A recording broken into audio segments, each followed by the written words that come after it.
안녕하세요. TV 책방 북소리 홍선혜입니다. 하반신마비의 장애를 갖게 된 강원래 씨와 그의 곁에서 평생을 함께하겠다고 약속한 김송 씨 부부. 많은 사람들이 이 두 사람이 아이를 낳아 건강하게 기를 거라고는 생각하지 못했었죠. 하지만 지난 여름 두 사람은 건강한 아들을 출산하고 아기에게 쓰는 긴 내용의 편지를 우리 사랑 선이라는 제목의 책으로 출간했습니다. 사랑을 눈으로 볼 수 있다면 그것은 하나의 새로운 생명이 아닐까 싶은데요. 오늘 TV 책방 북소리에서는 이 두 사람이 만들어낸 기적 같은 사랑의 이야기 들어보겠습니다. 아내에게 이 세상 저랑 같이 함께 살아줘서 고맙다고 이야기하고 싶습니다. 할머니가 어렸을 때부터 저를 키우시느라 되게 고생을 많이 해서 이제는 제가 많이 효도할 테니까 저는 저희 아이들에게 늘 항상 건강하고 바르고 밝게 자라달라고 편지를 쓰고 싶어요.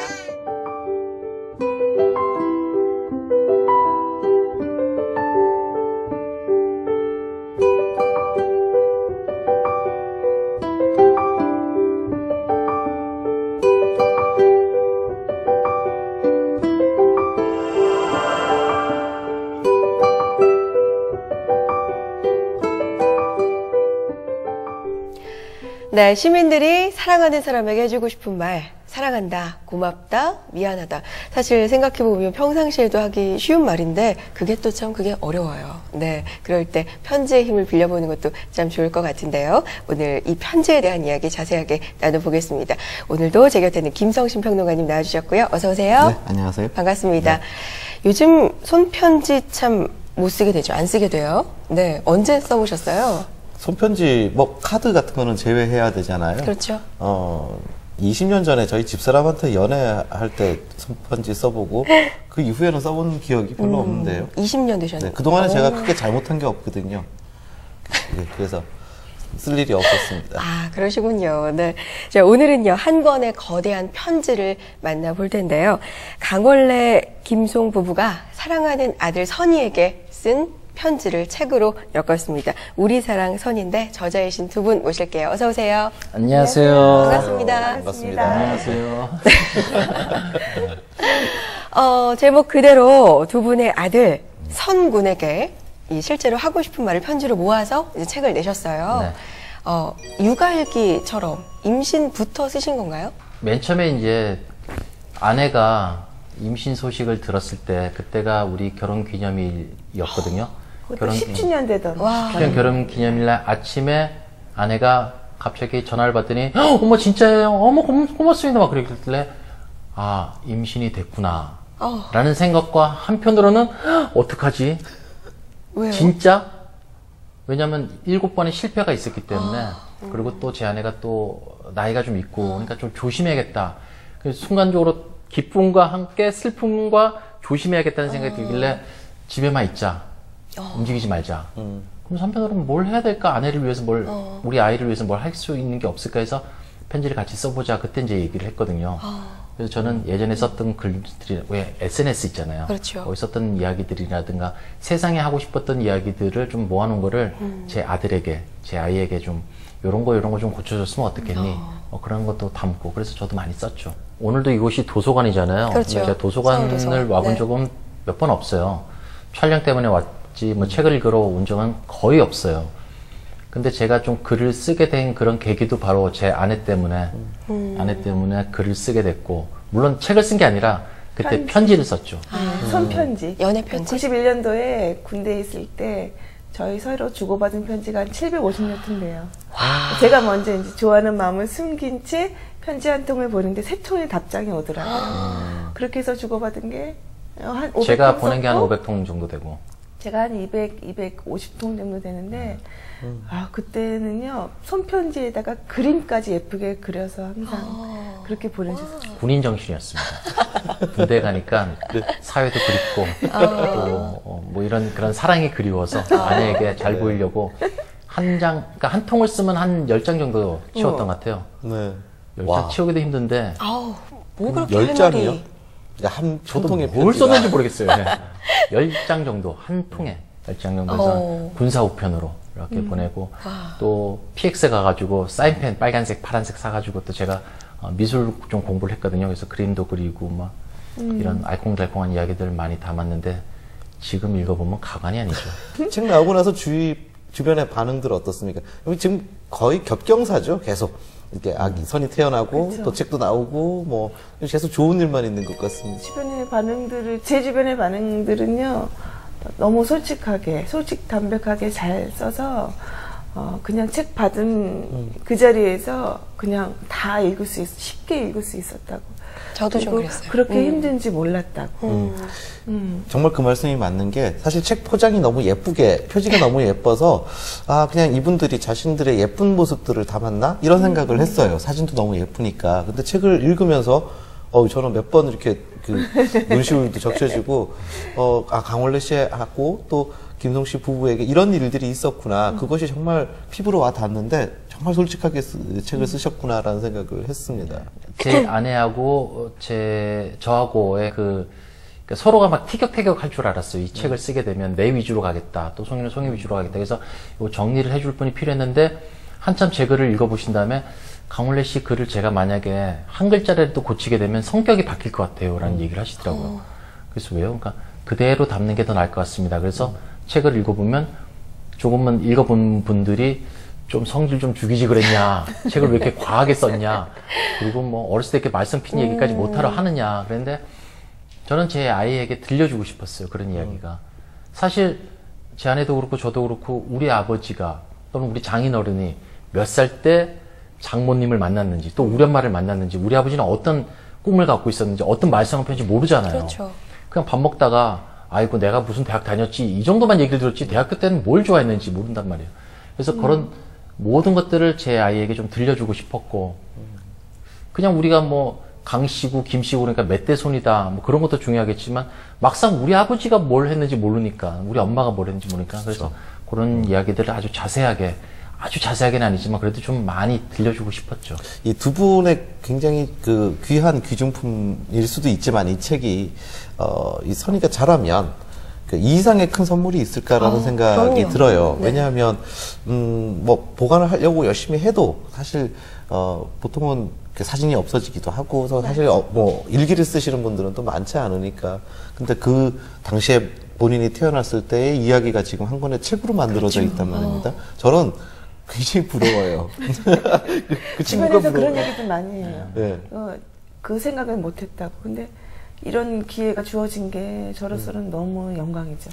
강원래 씨 어릴 때 그 사진도 실려 있더라고요.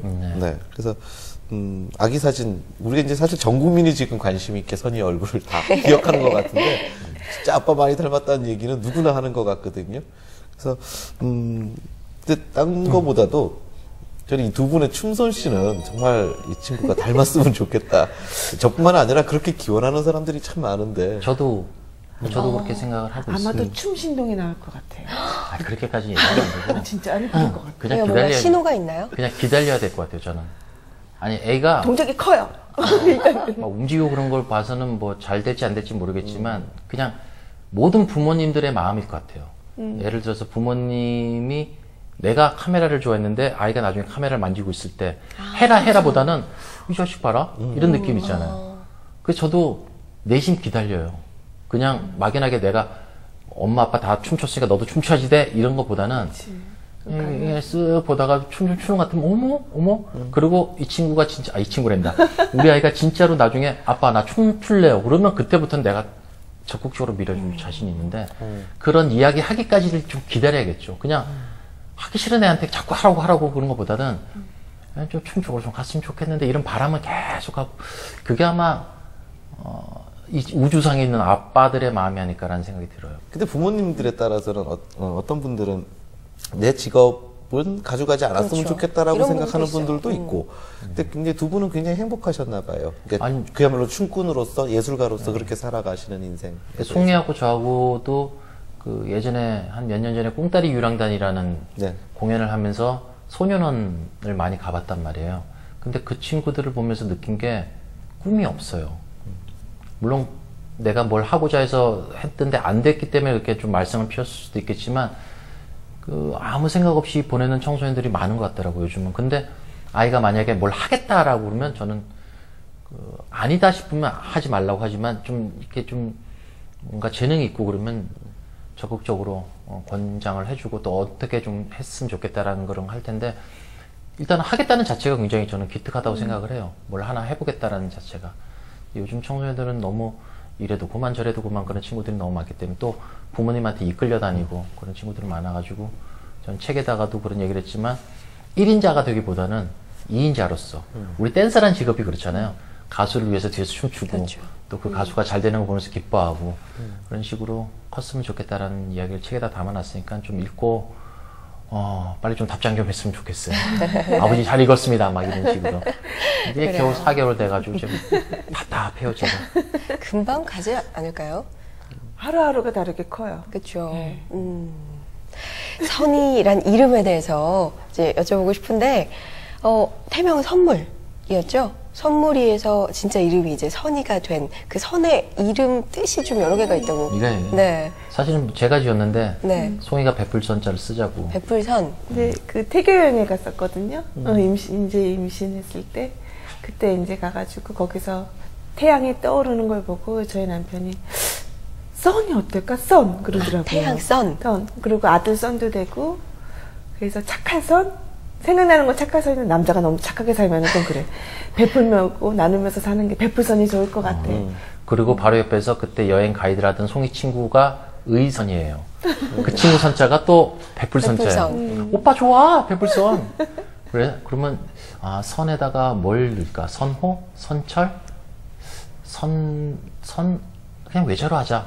송이도 외자고. 그래서 그냥 강선 그렇게 된 거죠. 근데 솔직히 이렇게 육아하시면서 굉장히 힘든 부분들 있지 않으신가요? 제가요 몸이 이렇게 건강해 보이잖아요. 근데 몸이 많이 부실해요.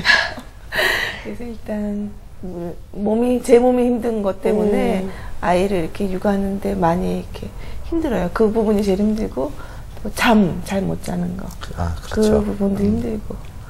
제가 잠은 좋아하는데 아기 잘 때 빨리 자야 되는데 또 낮잠은 또 못 자겠더라고요. 잠도 안 송이 오고. 일과 중에 낮잠이 있었어요. 예전에는. 근데 지금은 나는 이해를 못해. 왜 낮잠을 자는지. 전 낮잠을 잡은 적이 별로 없어가지고 군대 가서 몇 번 해본 거 외에는. 근데 송이는 잠이 모자라서 굉장히 힘들고.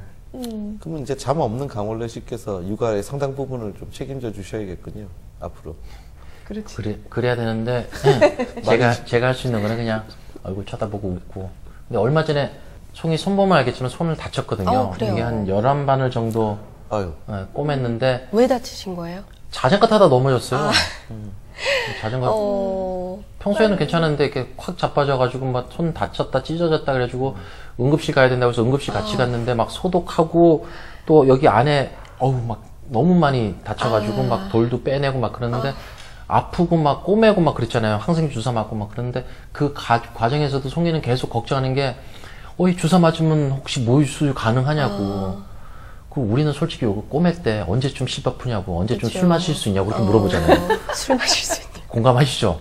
근데 제 아내는 언제쯤 아이를 안을 수 있냐고, 힘써도 되냐고 막 그 걱정을 하는 또 거예요. 아기 생각밖에 안 나는 거예요. 그럼 우리 아이 어떻게 해? 그러면서 올 때도 막 눈물 흘리고 막 그런데 막상 집에 와가지고 애를 보더니 막 웃는 거예요. 그 애 끌어안고 막 웃고 막. 그래서 제가 그걸 또 사진 몇 장 탁탁탁 찍어놨는데. 지금도 눈물이 맺히셔요. 어떡해. 근데 애기를 막 안으면서는 막 신나게 웃더라고요. 그래서 그게 이게 우리 엄마구나. 아기가 너무 기특하게요. 젖병을 거부했었어요. 계속 이제 모유 수유만 했었는데 젖병 주면 막 거부하고 울고 그랬는데 그게 제일 걱정되는 거야. 항생제 주사 맞으니까 약을 먹으니까는 일주일은 모유 수유를 하면 안 된대요. 그럼 우리 아기는 어떡하나 앞으로 어떻게 하나 하는데 그걸 제가 다친 걸 아는지 분유를 먹는 거예요. 그게 너무 고마워가지고 아이고 기특하다. 애가 아는 건 아니고 근데 한 번도 안 먹었는데 어떻게 그렇게 그냥 그날 컨디션 따라 다른 거예요. 아니요, 알았을 수도 있어요. 어마어마하게 저런 제 거. 아내는 네. 우리 아이가 좀만 이렇게 좀 수영을 좋아한다니까 이게 박태환이라고. 그리고 발을 한번 딱 움직였거든요. 와 축구 선수 시켜야겠다. 신동이라고 막 그러는데 그거 아니라고 그래도 엄마 마음이 다 그렇지 지금 않을까요? 김성 씨 전 얘기 잘 들으면서 모르지만. 굉장히 네. 지금 촉촉하게 가슴이 젖어들었는데 금방 저 김이 해방을 됐죠? 이렇게 쑥스러운 걸 못 참으시는 것 같아요. 네, 자꾸. 그렇죠. 약간 옛날 남자 느낌이 있습니다. 엄마들 사이에서 100일의 기적이라고 하더라고요. 100일 지나면 조금 수월해진다고. 지금 네. 선이가 아니요. 4개월? 선이는 100일 훨씬 전부터 수월했어요. 그래요. 네. 2달 정도 됐을 때부터 밤낮을 알더라고요. 그래서 밤잠도 길게 자고, 수월해요. 순한 예. 아기군요. 예. 오. 이 이 기질상 순하더라고요. 누구 닮은 거예요? 저 닮은 것 같아요. 잘 웃는 거 보니까. 되게 잘 웃어요. 너무 잘 웃어요. 그리고 저는 우리 애기가 많이 웃길래 다른 애기들도 많이 웃겠지 그랬는데 병원 한번 가보고 나서 난 놀란 게 아니 우리 애가 좀 제정신이 아닌 것처럼 너무 잘 웃는 거예요. 그리고 특이한 거는 제 목소리를 알아요. 이거는 제 아내가 생각하는 만큼 천재성은 아닌데 제가 그냥 가서 얘기를 하면 항상 보고 저를 봤을 때는 눈 마주치면 항상 웃고. 아니 어제도요. 제가 이렇게 모유수유하고 있는데 이쪽에서 선이야 선이야 이제 아빠가 부른 거예요. 근데 얘가 이제 이렇게 모유수유 이렇게 하고 있다가 갑자기 딱 멈춰요. 근데 계속 선이야 선이야 갑자기 이렇게 웃더니 고개를 이렇게 돌려서 이렇게 보는 거예요. 그게 너무 예쁜 거예요. 신기하고 예쁘고 진짜 이 하나의 생명체를 이렇게 뚜렷하게 한 1시간, 2시간, 3시간 보라고 해도 볼 수 있을 것 같아요, 우리 애는. 뭐, 아무리 이쁜 여자가 지나간다, 뭐, 귀금속 있다 해도 그렇게 볼 수는 없거든요. 그렇죠. 참 너무 신기한 것 같아요, 아이는. 야, 정말 두 분 사랑에 빠지셨네요. 네. 진짜. 뭐 저희가 지금 질문을 굳이 안 드려도 될 것 그러니까요. 같은 얘기가 너무 술술술. 재밌는 책 얘기로 좀 다시 또 돌아가 보면 저는 이 책 읽으면서 깜짝 놀랐어요. 그러니까 이 강원래 씨의 그 표현이라 그럴까요? 이 책에서 임신 소식을 듣고 강원래 씨가 김송 씨의 배를 통해서 다시 태어나는 것 같다는 생각이 들었다. 이런 문장이 있어요. 이게 사실 굉장히 화제가 되기도 했어요. 이 문장이. 어떻게 이런 표현을 할 수 있는지 참 놀라웠는데 이 마음이 좀 설명 좀 해주시겠어요? 지금도 그런 생각이 있으세요? 이 얘기는 좀 굉장히 슬픈 이야기인데 댄서 중에 후배 한 명이 있어요. 울랄라 세션. 그 팀에 있었던 친구인데 그 친구가 세상을 떠나기 전에 그런 얘기를 한번 했어요. 너 좀 너무 힘든 거 아니냐. 물론 뭐 사회적으로 그런 이야기가 많고 악플도 많았었고 근데 그렇게 몸이 아프면서 아이까지 가져야 되냐는데 선배님 그게 아니라요. 제가 다시 태어나는 기분이에요. 선배님도 그 기분 느껴봤으면 좋겠어요. 라는 얘기를 한번 했었어요.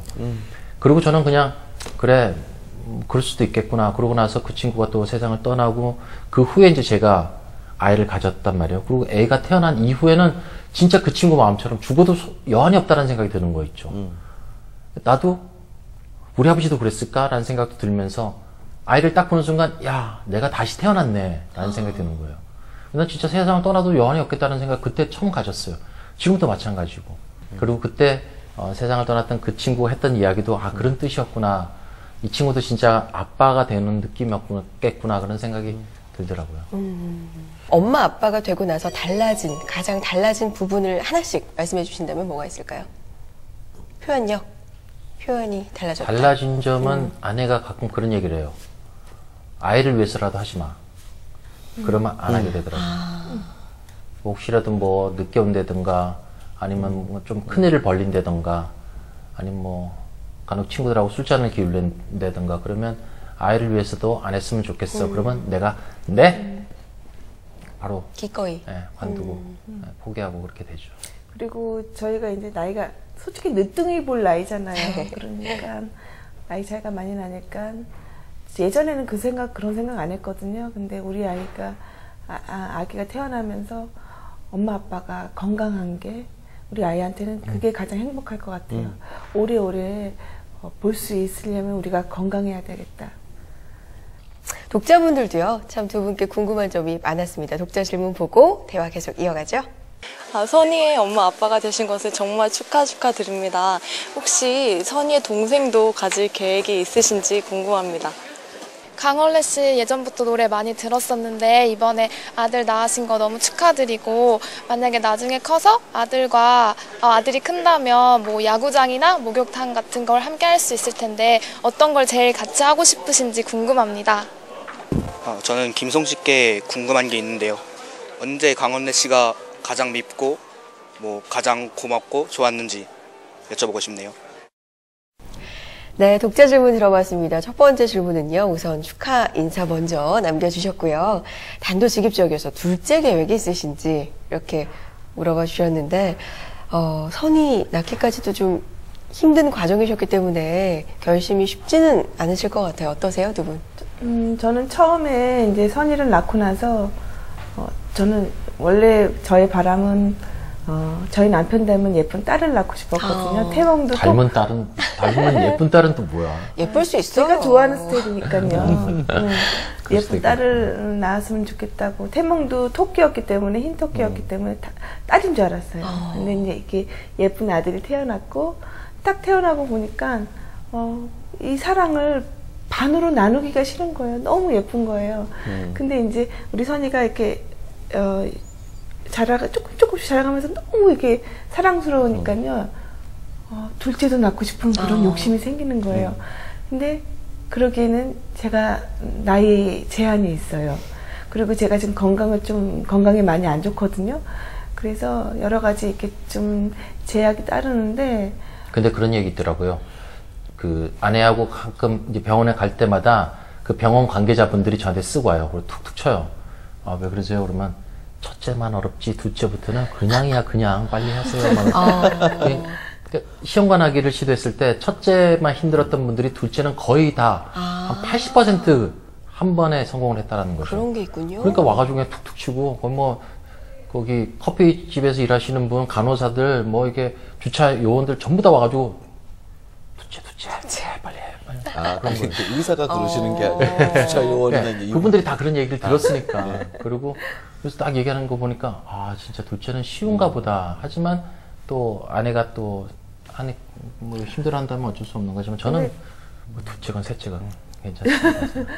저는요 아무튼 내년에 한 번 더 시도를 해보고. 맨 처음에 우리가 시험관하게 할 때 10%라고 그랬어요, 확률이. 그래서 제가 그때 그러면 그럼 10번 하면 한 번 되겠네요. 근데 8번째 됐단 말이에요. 그러니까 아직 20% 정도 확률이 더 그렇죠. 괜찮으니까 남아있으니까 두 번 더 하기로 했으니까. 오늘 독자분들 질문이 다 귀여워요, 보면. 근데 그 중에 하나가, 이게 강원래 씨는 선이가 크면, 꼭 이 아이를 데리고 나는, 뭘 해봐야 되겠다. 얘가 야구장을 가봐야겠다. 목욕탕을 가봐야 되겠다. 이런 소박한 것들이지만, 어쨌든 꼭 해보고 싶은 것이 있으면. 아들 있는 아빠들의 로망? 이런 게 그렇죠. 있잖아요. 그렇죠? 꼭 해보고 싶은 것은, 제가 자랐던, 때로는 말썽을 피웠던 그런 어린 시절의 추억이 있는 곳을 함께 가보고 싶어요. 어디인데요? 포항, 제가 태어났던 곳 포항, 그 다음에 초등학교, 중학교 그쪽을 보냈던 이제 강남 쪽. 물론 강남이라고 해서 다 강남은 아니거든요. 거기 우리 흔히 말하는 공터 있잖아요, 공터. 공터 가가지고 또 제가 몰래 이렇게 껌이라든가 초콜릿을 훔치다가 걸렸던 구멍가게. 그런데 우리 아이가 이제 휠체어 밀고 아빠 여기에요? 그래 여기야. 잘 봐. 그러고 이러면 안 된다. 혹시라도 이렇게 할 때는 이렇게 해야지 이렇게 해야 돼. 이런 식으로 그런 대화를 많이 나누고 싶어요. 그게 제가 지금 꿈꾸고 있는 거죠. 근데 아이가 아직까지 못 걸으니까 빨리 좀 걸었으면 좋겠는데 이게 한 돌 정도 지나야 된다는데 그때까지 굉장히 시간이 걸리네요. 금방 갈 거예요. 저는요. 이제 오늘이 지나면 내일이 되면 오늘은 없잖아요. 그렇죠. 그러니까 하루하루가 너무 소중하고 그냥 여기서 멈춰버렸으면 하는 마음이 있어요. 엄마 아빠 마음이 이렇게 다르네요.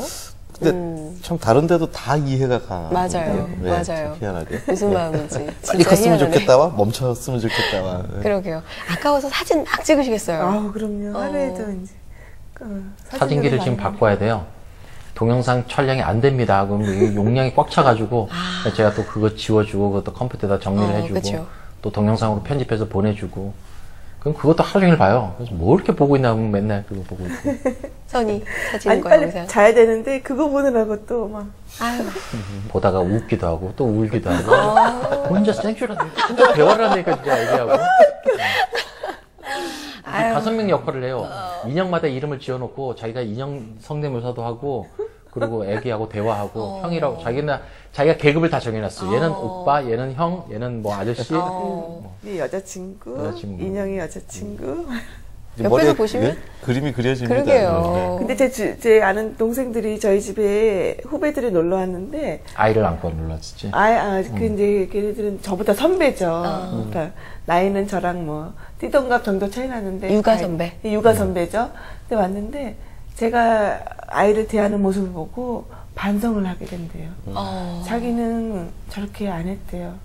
그냥. 근데 저는 제가 표현하는 거에 대해서 막 항상 업돼 있거든요. 아기 앞에서. 그러니까 그 모습을 보고 나도 우리 아이한테 그랬어야 되는데 많이 반성하게 됐다. 그래서 우리 아이가 좀 더 웃는구나. 그리고 우리 그런 아이도 생각을 그래서 갖게 막 됐다고. 표정도 다양하고 그래요.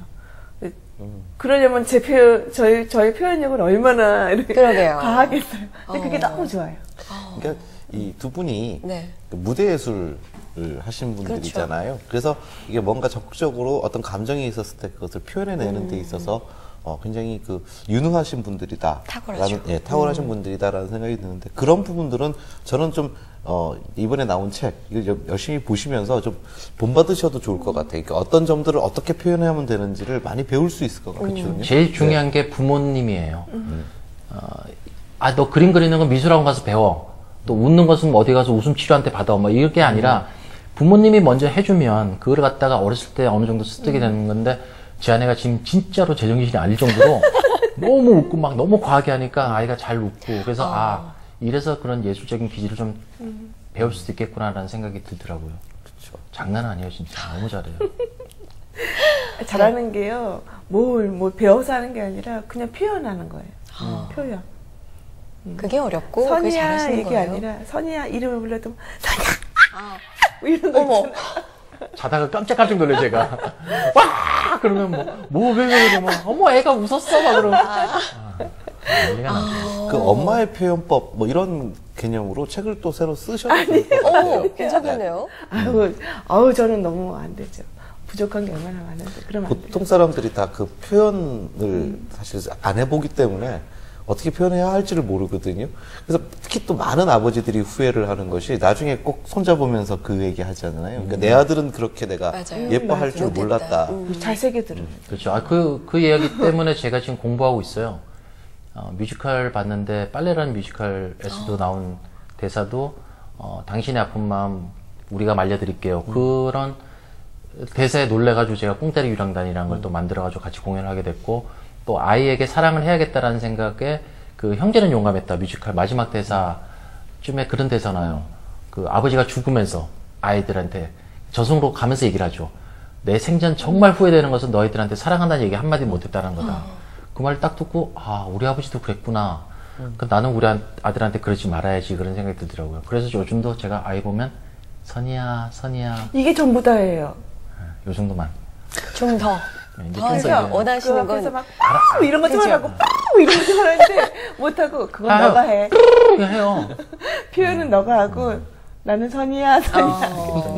이름만. 뭐 아빠하고 약관이 좀 달라도 좋죠. 그거. 점점 잘하실 것 같아요. 이제 느낌에. 이야기를 들을 때쯤 되면 이제 제가 좀 대화를 더 많이 하고. 대화를. 아빠와 아들. 네. 이분은요, 강원래 씨가 언제 가장 밉고, 가장 고맙고, 가장 좋아하는지 김송 씨에게 궁금하다고 질문을 주셨어요. 싸울 때는 마냥 믿고, 그 다음에 고맙고, 미안할 때, 그거는 늘 마음속에 가지고 있는 것 같아요. 근데 표현을 이렇게 직접적으로 안 하지만 행동으로 옮기는 사람이거든요. 행동으로. 깜짝깜짝 놀래요. 어떻게 이런 생각을 하고 이런 준비를 다 했을까 하는. 그래서 항상 늘 감동이에요. 사고 후 5년이 이제 지난 다음에 내 사랑 송이라는 이제 무대를 꾸미셨잖아요.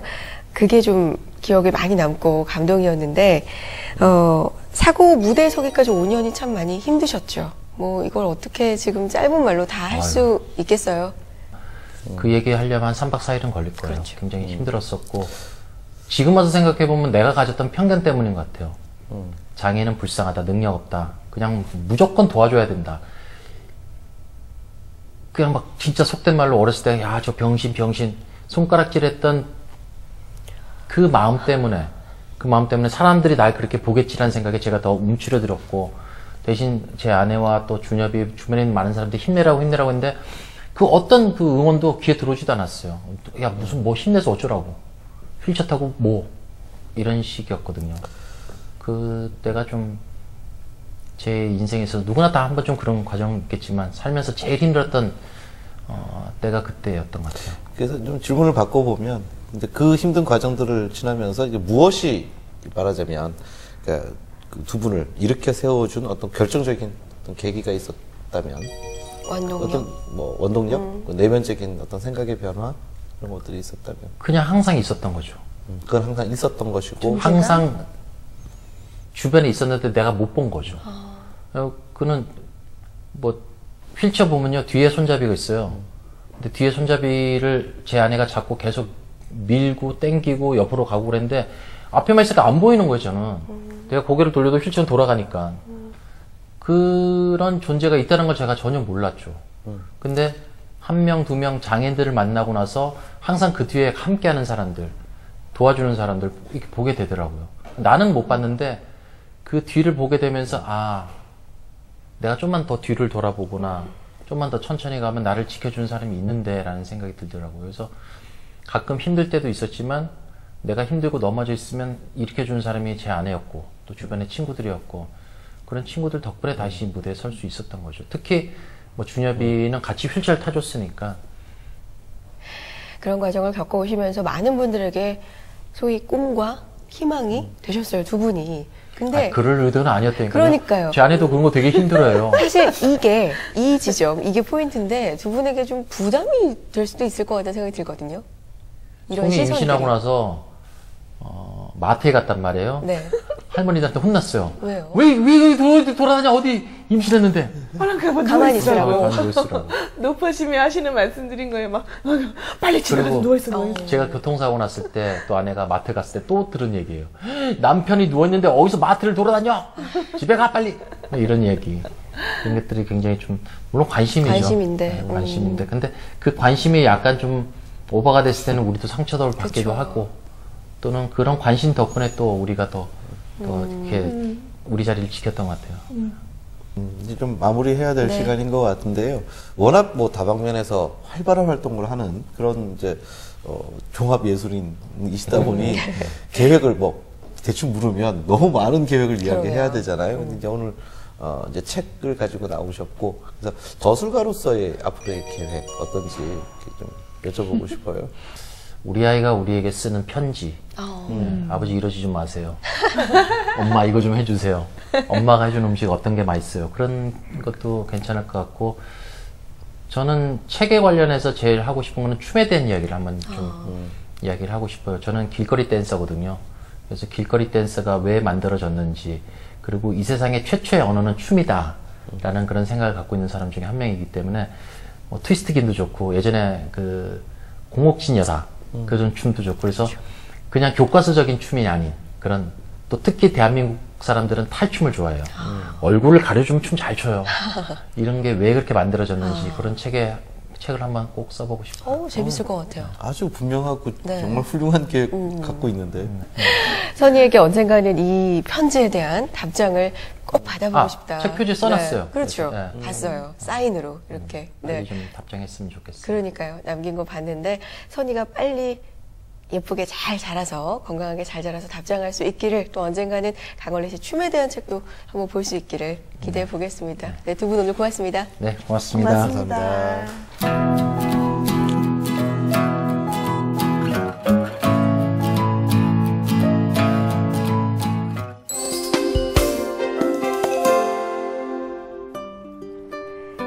강원래 김송 부부의 긴 시련과 아픔 속에 탄생한 아들 선희. 쉽게 포기했다면 없었을 이야기겠죠. 엄마 아빠가 힘든 고통 속에서 선택한 이 결정은 포기할까 망설이고 있는 수많은 사람들에게 희망이 될 것입니다. TV 책방 목소리 다음 이 시간에도 좋은 책으로 인사드리겠습니다. 함께해 주신 여러분 고맙습니다.